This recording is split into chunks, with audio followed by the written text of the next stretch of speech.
Hello, it works a little bit. Okay, I have a big mouth, I don't need a microphone, but I just wanted to give you all a heads up. For some reason, the moon is full when it's really not full. We've had all kind of episodes with our system today. They couldn't find the cord that's supposed to go with it, so I apologize, we're starting a little bit late.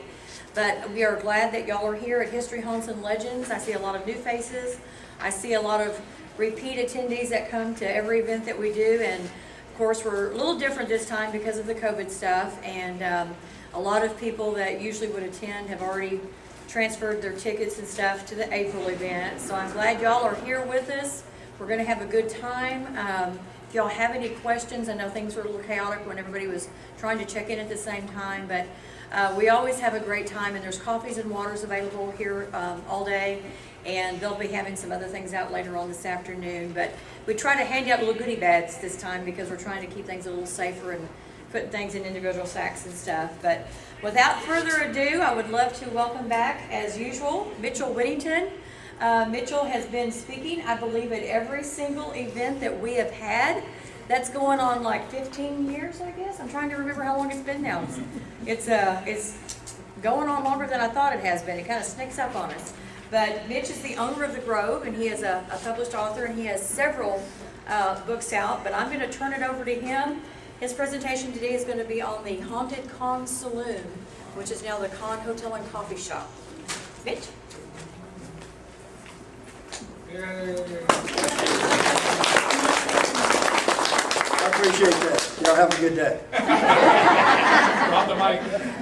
I mean, don't give me applause at first, because I'm done. No, thank y'all so much for coming. And as always, Jody, thank you for inviting me to come speak again. I love the conference. It's a great time to go through and look at all these different paranormal topics that you're going to be hearing about today. I've already been looking at the slate of topics, and I'm going to be bobbing back and forth between in here and my table because I want to hear some of these speakers. It's going to be really good. But today, I'm going to be talking to you about the making of a haunting. Now, I get the question all the time, why does Jefferson have so much supernatural activity? Or why does the Grove, where I live, why does it have so much supernatural activity? And I have my theories, but I really got to kind of dissect that question over the last year when I got a call from the good folks over at the Kahn Saloon Hotel. They asked if I would be interested in doing a book about their place, and I said I would love to. And they gave me full access to the place and all the history and archives and everything. And I did a lot of digging back through 100 years of newspapers looking for information about it. So I put together this presentation about why I think the Kahn Hotel Saloon is so active with the supernatural. And I think that it mirrors a lot of the places that I've written about and looked at. And so today I thought that would be kind of interesting. So I'm going to start out about the first half of it is slowly building through all the things that have happened there, all the history of the things that have happened there, good and bad. And then I'm going to spend some time talking about a lot of the individual hauntings and the activity that they have there.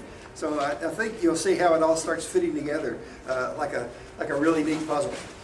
But this is the Kahn Saloon Hotel.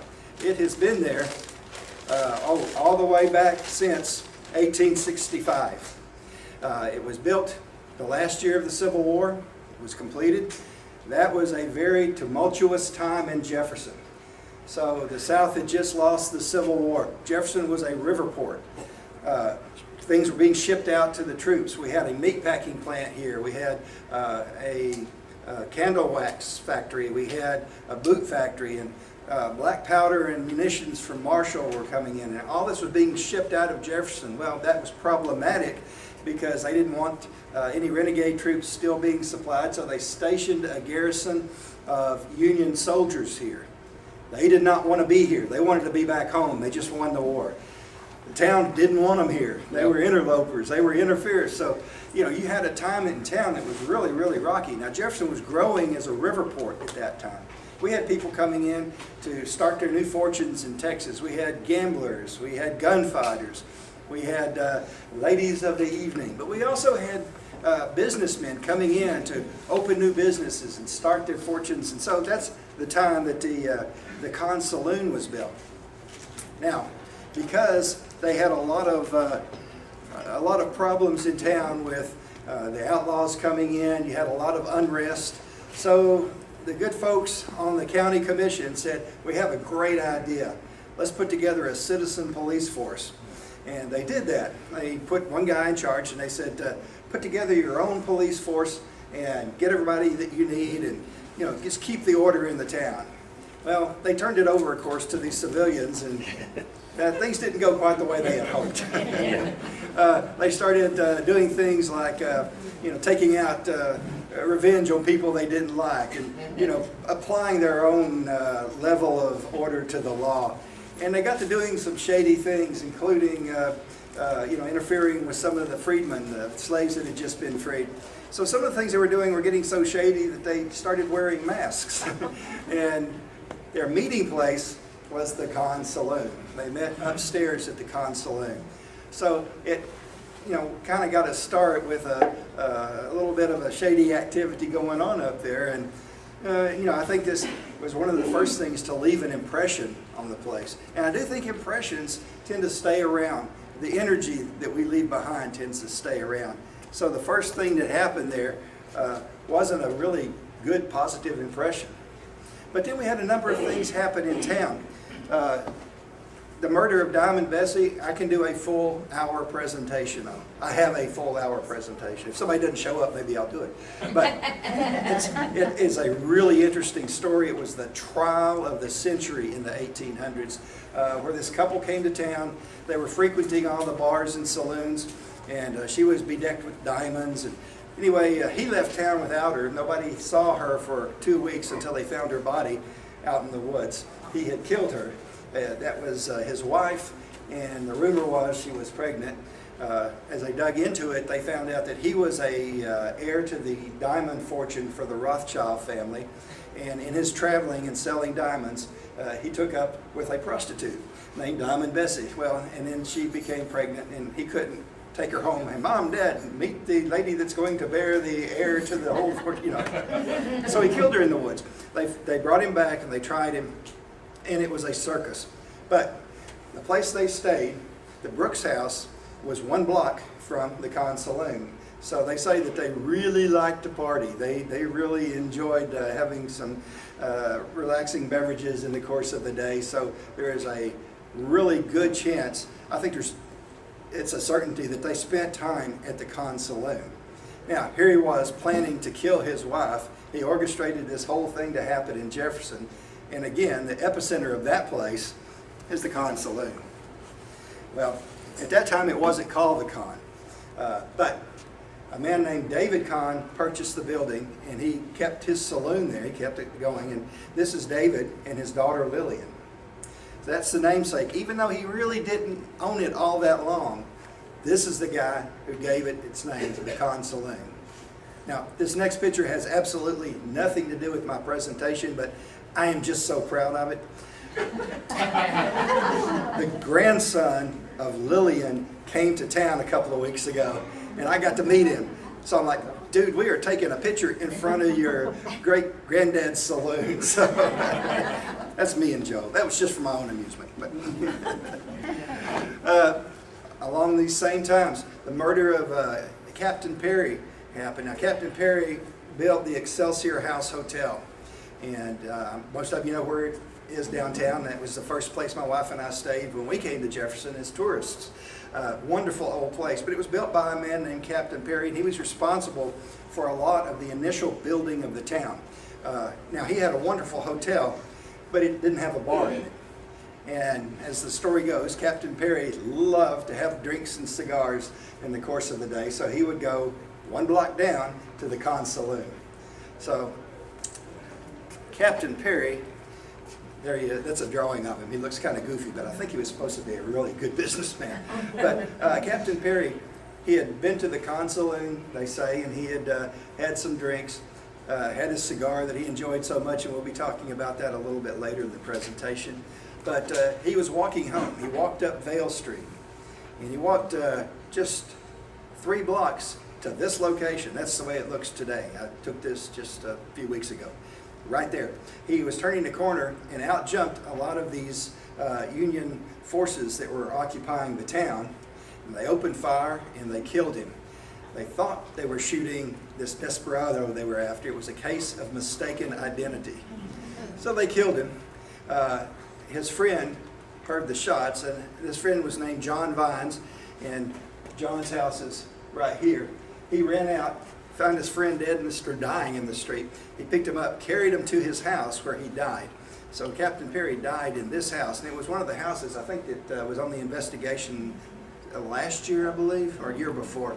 But anyway, so he got killed. The Union forces, nothing happened to him. They weren't charged with any crime, not charged with any murder or anything like that. It was just a day in the life back then. Well, all these things were happening in Jefferson, and eventually the saloon became a dry goods store. It was owned by a man named Joseph Siegel, although you'll see his name in the newspaper is J.J. Siegel.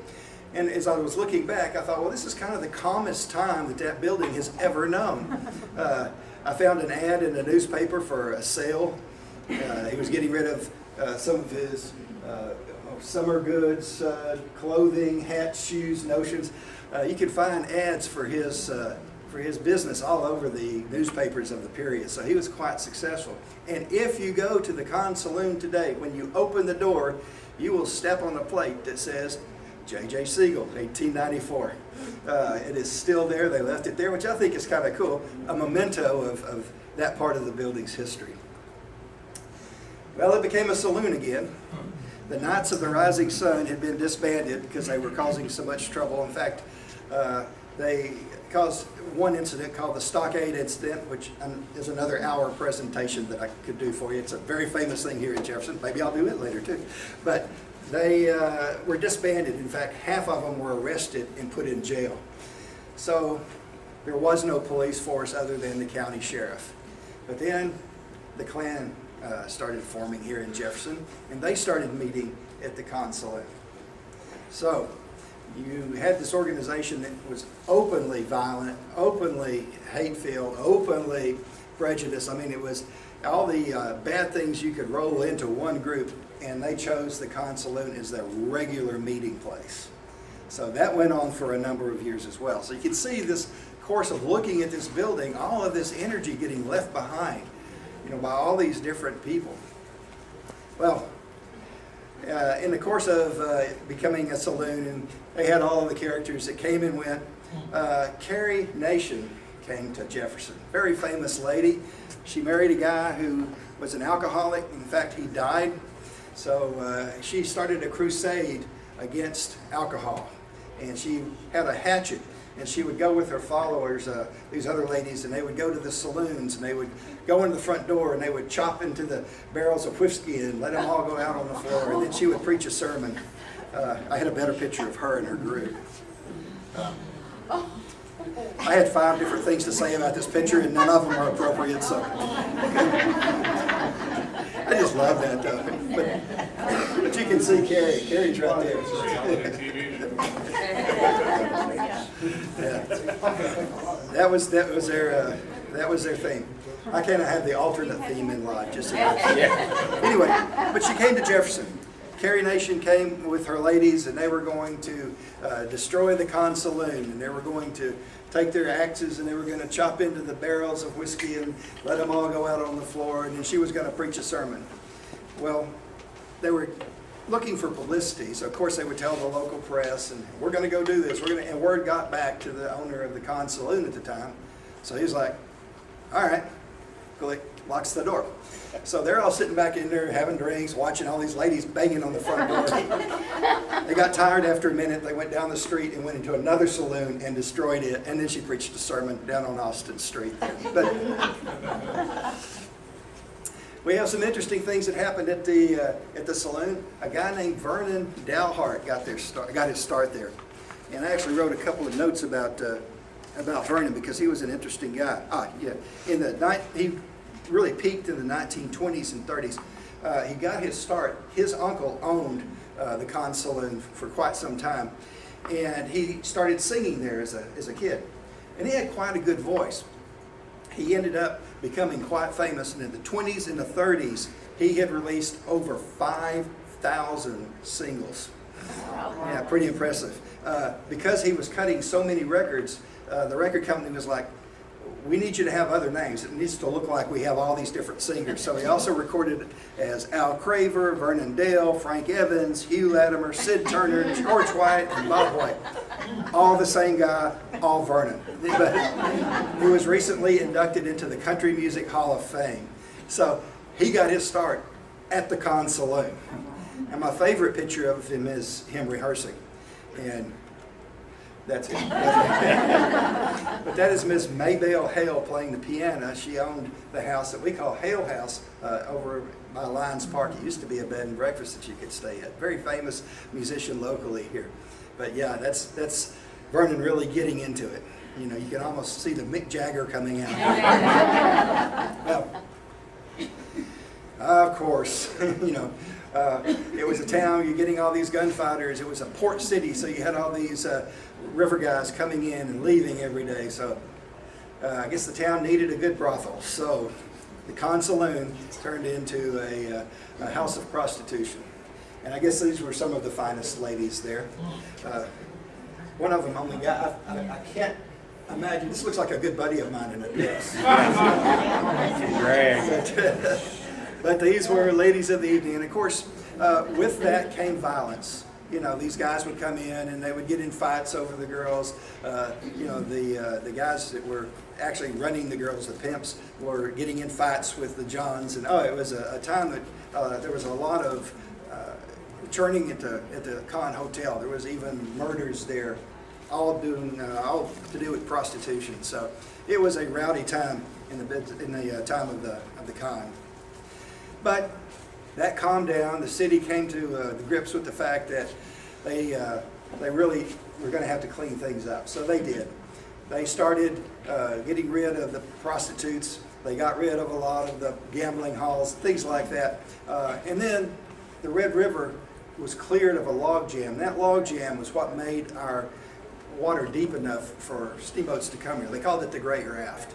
And they had been working on clearing that. A man named Captain Shreve. They named Shreveport after him because they were so happy he got rid of this log jam. But when they did, our river fell to where it was, where it looks like today. You can't go up it in a steamboat, certainly. You know, you could get down it in a pretty good bass boat, and that's about it. But they did that.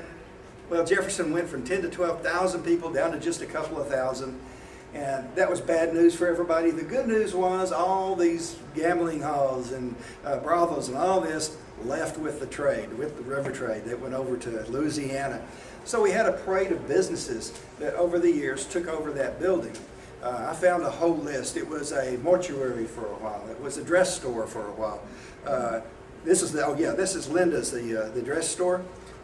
Here was another ad I found in the paper for a restaurant called the Mint Tulip. It was a restaurant and ice cream parlor. Quite a change from some of its other things in the past. I found this ad.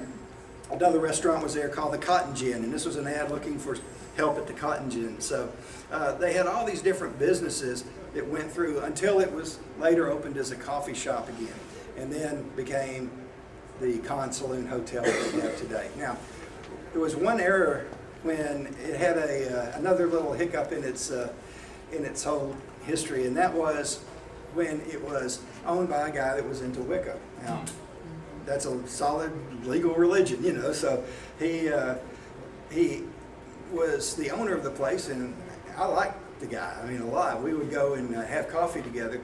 But somebody asked me one time, "Have you ever seen all the books in there?" I was like, "No, I never look at his books." Why? I'm like, some of them are pretty scary, actually. So I don't know anything about those years other than the guy who owns it now said that when he cleaned it out, he said some of the books he just threw away. He said others he actually took out and burned because they scared the crap out of him. But these are some of the Kahn's history highlights.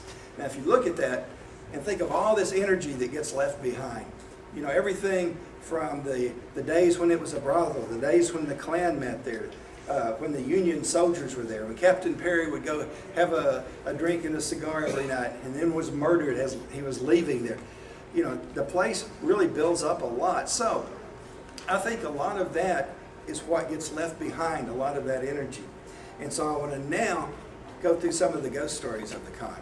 And the first two things, I have a couple of clips and they're on YouTube. I did not take them, and I am a strong believer in giving credit where credit is due. So when I actually, if I can get the clip to play, I have the credit to the guy. You can look at it on YouTube, and I highly encourage it.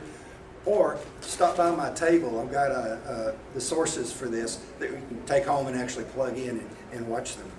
But one of them was some light anomalies, rather, at the Kahn Hotel. And if you see the picture here, they turned on a night vision camera, and they left this group that was there. They turned off the air conditioning, they turned off the heating, they put on this night vision camera, and then they left the room. What you're going to see is a number of light anomalies coming up like that. They all start at the bottom and they go up at the top. So there's no air moving in there. Certainly there were no insects in there because they had been in there all day. But after this goes on for a few minutes, then you see some activity going left to right. I've seen bugs on night vision, and it goes like any bug that you can see. These don't do that, and they're moving a lot faster than you would think a bug inside a room could move like.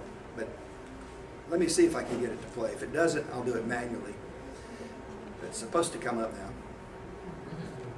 This is the way the day's going. All right, here we go. Here we go.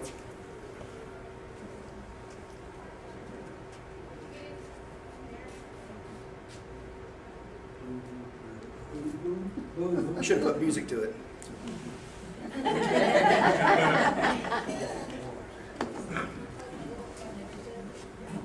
It's running really slow. Really, it's not this slow on. That's now. That's awesome. Here we go. Here we go. Here we go. Now, if it's going to continue to play, what you're going to see is these light anomalies start coming up from top to bottom. If it doesn't, I will play it manually for you. Yeah, there we go. The first couple, yeah. Okay.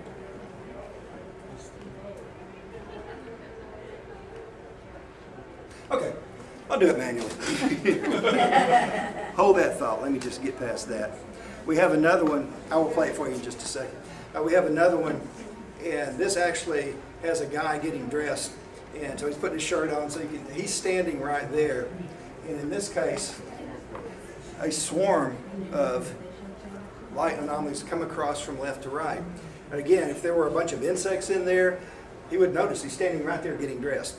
So, it can't be anything like that. So, we'll see if this one plays. If it doesn't, at the end, I'll play both of them manually for you. Okay. Oh, here we go.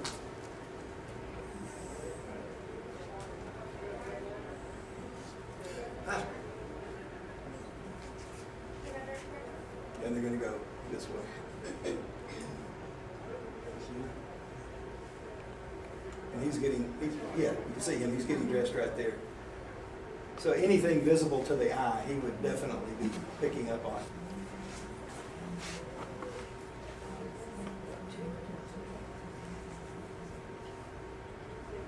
It's amazing how slow this is going.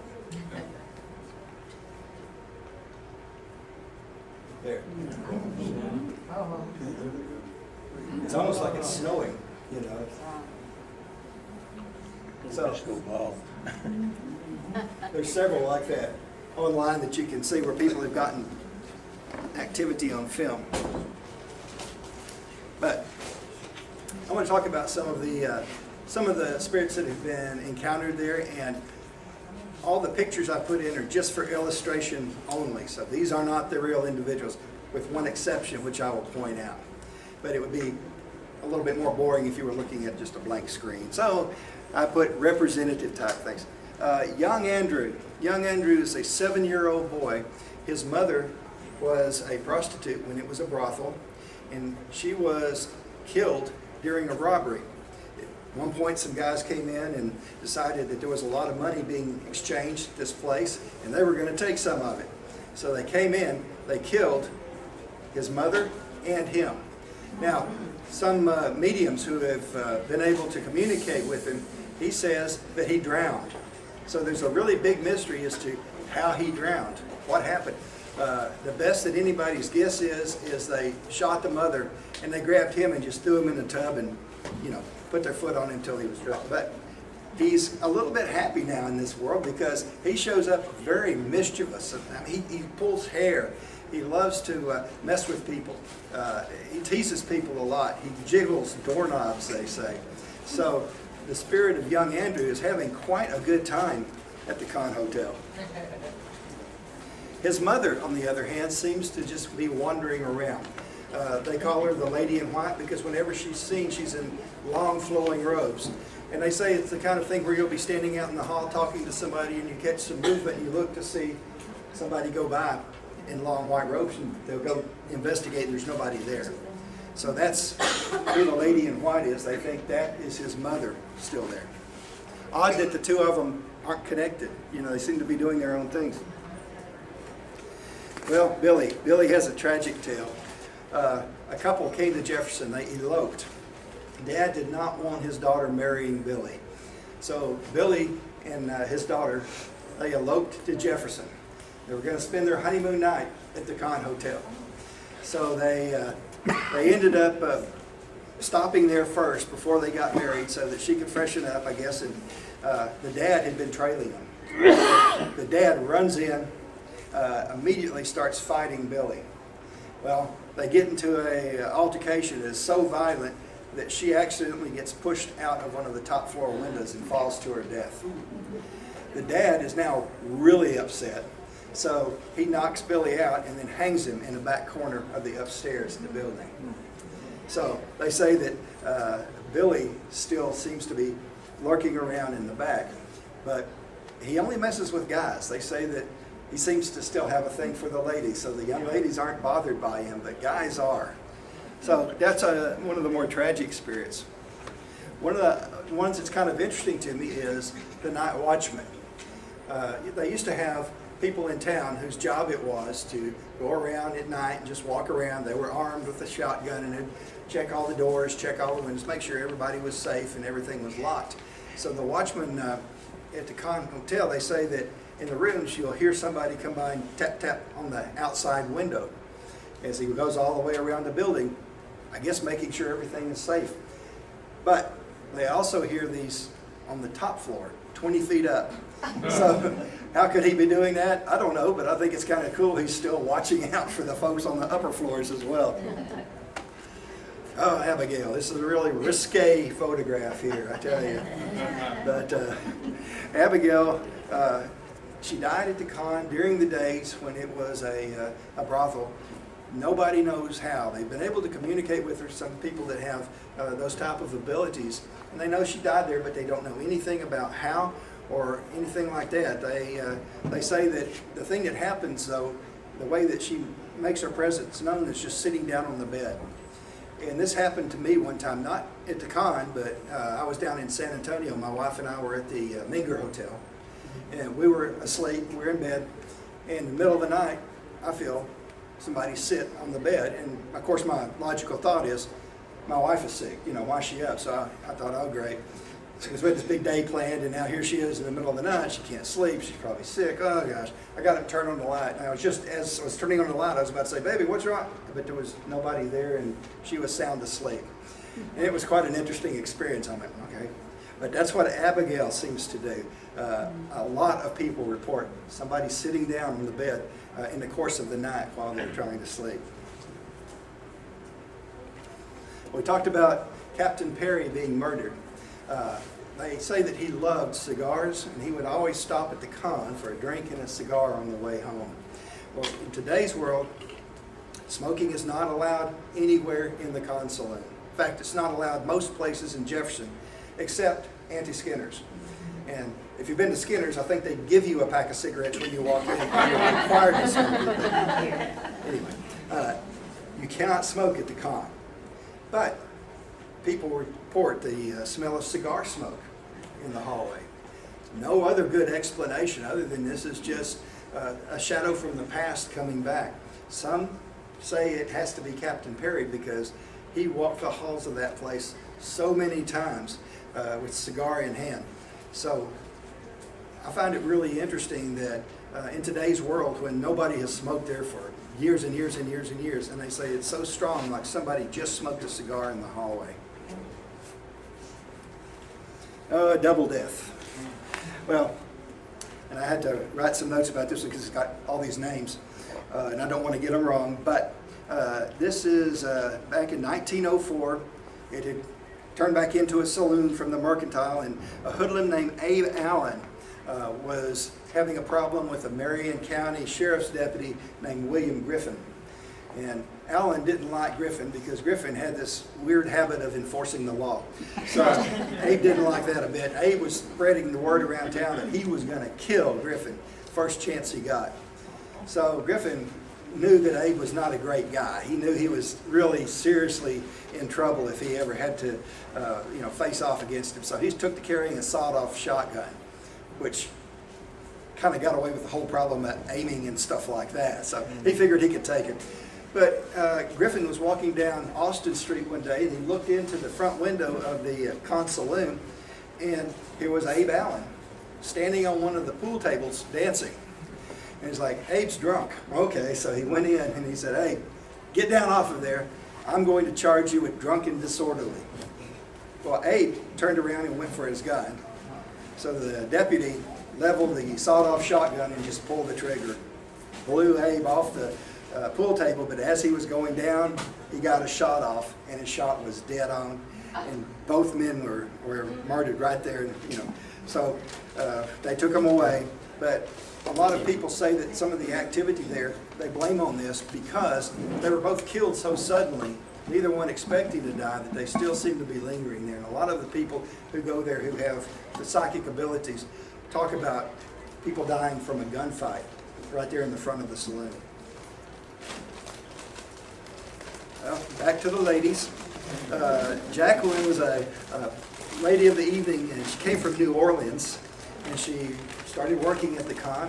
And apparently she was quite the popular young lady because two gentlemen got into a fight over her, and they were out in Austin Street in front of the Kahn Saloon.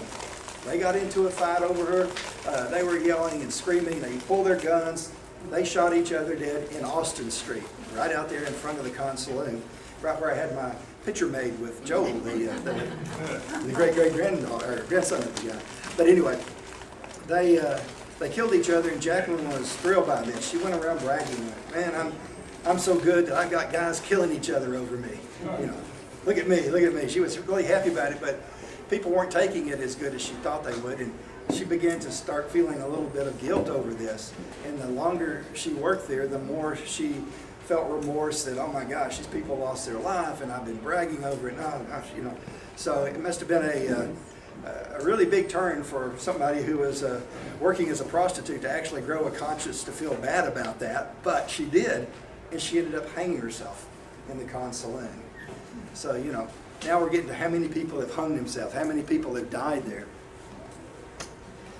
Well, this comes from today's world. Before it became a Kahn Saloon, a hotel rather, the Kahn Saloon, it was a coffee shop, and Jody knew the owner, so two sociology professors from Baylor University, they were doing a book. The book was not on the supernatural.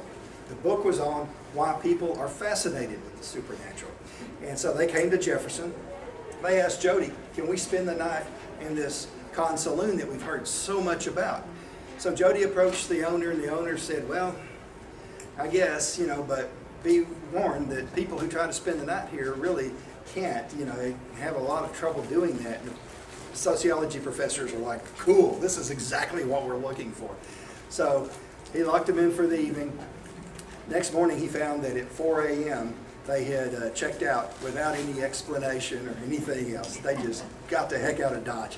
And it turned out to be the first chapter in the book they wrote, being about the Kahn Saloon. So that was kind of cool. And that's from today's world. To invoke Jody's name again, Jody has had a lot of experience in Jefferson. She used to work at the Jefferson Hotel. So that's why she's such a good tour guide for the Ghost Walk, is she actually has firsthand experiences from a lot of these places. Well, she was working the front desk at the Jefferson Hotel, and across the street, what used to be the Kahn Saloon was now an antique store. This has been a couple of decades ago, but she happened to be working at the desk and looked up, and coming across the street in a dead run, well, not really a run because she's trying to pull her pants up at the same time, was her friend. And she runs up, she goes, "What's wrong? What's wrong?" She said, "Well, nobody was in the store." And so I had to go to the bathroom, and I thought, well, I can go to the bathroom, which was in the back. I'll leave the door open, and I can hear if the door, somebody comes in, because there's a bell and it'll ring, you know. So she's in the bathroom, and suddenly she heard a male voice go, "Uh-huh." And she thought, "Oh my God, somebody's in the store and I'm in the bathroom." So she starts pulling herself together, and then she steps out to look around, and there's nobody there. And as she flew through the store, she realized she was the only one there, but somebody had spoke to her. She didn't work there very long after that. Now, I told you all these other pictures were more representative type things. This is actually the real deal. Jody used to take the ghost walk through the Kahn Saloon, and they were on the top floor. If you remember the story of the guy being hung back there fighting with his soon-to-be father-in-law. Well, they were killed. The daughter, the bride-to-be, was killed as she went out the window right under it. But this is in that back area. One guy was taking a lot of pictures. And one of the pictures, when he got him on the computer and started looking at him, had blood stains on the floor. The stains weren't there. They're still not there. None of the other pictures had it. But the good folks at the Kahn gave me this picture. And this is the real deal. This is the one that he took that nobody has any explanation for. I mean, it looks like a blood-stained floor, and the pictures before and after it did not have that. As Rod Serling would say, submitted for your approval. Well, remember talking about Vernon Dalhart. I like the fact that as I was researching the Kahn, the stories from its history seemed to point back and forth to the murders, to the hangings, to the hauntings. It all seems to weave together. Vernon Dalhart, that country singer I was telling you about, his uncle, Bob, owned the saloon. Well, his dad was also named Bob, and the two were brother-in-laws. So they didn't like each other a bit. So they got into an argument one day at the saloon, and the owner of the saloon, Vernon Dalhart's uncle, killed his dad, shot him dead at the Kahn. So another murder there. But it was ruled self-defense. So I guess a gunfight was actually starting. And in fact, Vernon and his mother moved in with the uncle, which was her brother. So there were no hard feelings for whatever reason. So that's a lot of weird energy to leave behind. But that happened at the Kahn as well. Well, this is another modern story. And I know that we'll have a lot of guys taking pictures at the Kahn tonight now. This is blamed on a young lady who came from California. She came to Jefferson, and she decided she wanted to move here because it's such a cool little town. I get that. That's what happened to my wife and I. We lived in Garland, although we both grew up in Hooks, Texas, just up the road a ways. We used to play Jefferson in football, so we knew about Jefferson. We just didn't know about Jefferson. And one day, one of her friends said, "Y'all need to go to Jefferson." And she's like, "Why? We've been to their football stadium." And then we came and we fell in love with the history and the brick streets and the carriage rides and all these wonderful things here. So I get how that happens. Now we've been here, going on 20 years. But this lady came from California, and she felt the same way. She wanted to move here. And so she told everybody, "I'm going to come back and get a place to live, but first I'm going to go shut down everything in California and sell all my stuff, pack everything up." So she was coming back, and as she was going through New Mexico, I believe it was, she got in a car wreck. She was dead. So the people back here that she had become acquainted with found out about it, but it was not too long after that she started appearing at the Kahn Saloon Hotel. And they think that it's her because that's where she had stayed, and she loved the place. And on the third window upstairs, people have seen a naked lady sitting in front of the window. And there is a picture of her, and I couldn't find it for the presentation, but somebody snapped a picture from below, and it's not pornographic or anything, but you look at it, it's like, that's somebody without clothes on up there. And they actually photographed her. So the third window, guys, that's where you need to aim your cameras. The owner, and I have a quote from him, the guy that redid it, and the Kahn now is an incredibly wonderful place. It's all decked out. The rooms are nice and modern, but it still kind of has that old time feel. And this is the suite upstairs, and the owner was living in it at the time. He told me one night I was laying on the couch in the living room and someone started banging on my door very hard. He said, I got cameras all over the building. So I quickly pulled up my phone and pulled up the app so I could see the hallway cameras, and nobody was there. He said, I got up, opened the door, and verified that there was no one in the hallway. He said, that has happened to me twice. So again, that's real evidence there, because he heard it and at the same time was instantly able to look. But you've noticed that a lot of the newer things that are happening at the Kahn aren't bad. And one of them is people getting tickled. They'll wake up and the covers are off their feet and somebody is tickling their feet. And they wake up laughing, except for one couple. One couple had booked 3 nights, and this happened to them the second night. And they turned on the lights and there was nobody there. And they're like, we'll be back, but not for a while. They checked out. A lot of people attribute this to the young boy that I first told you about and all the mischievous things that he does. He likes to tickle people's feet, hear them laughing. I think that's kind of cool. And I just got a couple of more to share with you, but I got a call from one of the guys that worked there, and he said a couple had checked in for 3 nights, and he said, what you have to understand is when we turn a room, clean sheets, clean bedding, everything's brand new, we make it all up. This couple stayed there the first night, nothing. Second night, nothing. The third morning they got up, and they're kind of stretching and waking up, turning over, there's something in bed. So they're like, what is that? And they pull the covers back, and there's a crystal about the size of your thumb, and it was just in the bed. And this guy is a pastor, so he's probably not making this up. They went downstairs and they're like, look what was in our bed. Well, the guy that called me about it said, the weird thing about it is they certainly didn't bring anything like that to town with them. They didn't buy anything like that in town. And when the bed got made up, nothing would have gotten left in it. So we would have known it. And we definitely don't put stuff in people's beds. That would be problematic. So he said, it just seemed to show up. And I thought, well, okay, maybe it's a gift from the hotel. That's kind of cool, actually. And the last thing I wanted to talk about was the phantom on the staircase. A lot of times, and this the stairs aren't new. They've been there through several owners. But the story is that they bought them several owners back from a church a Catholic church in New Orleans. And what had happened was a priest was going down the stairs and he tripped. He fell, ended up hitting his head, and it killed him. Well, from that point forward, they started hearing steps on the empty staircase, and they would hear these tumbling noises, and it kind of got weird that was going on at the church, so they got rid of the stairs. And they were sent here. The guy that owned the Kahn at the time bought them, installed them here, and that's how you get upstairs. Several times they say that you hear people walking up and down the staircase when nobody is there. And one lady that was on the ghost walk, back when the ghost walk used to go into the Kahn, they go into the first floor. Okay. I love windows. There. They had gone into the top floor, and this lady said she was going to go on downstairs.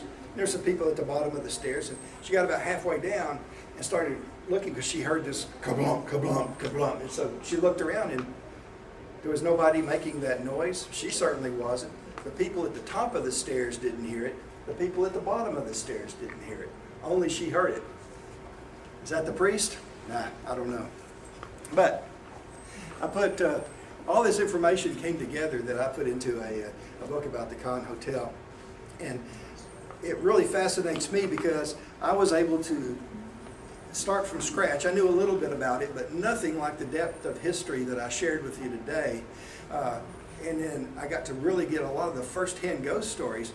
And like I said a while ago, it's amazing how the two started melding together. You can see things from the history of it that trace to the hauntings that are happening today. And you can see some of the experiences people that are having and look back to some of its history. See how that they start weaving together. So when people say, why is this place so haunted?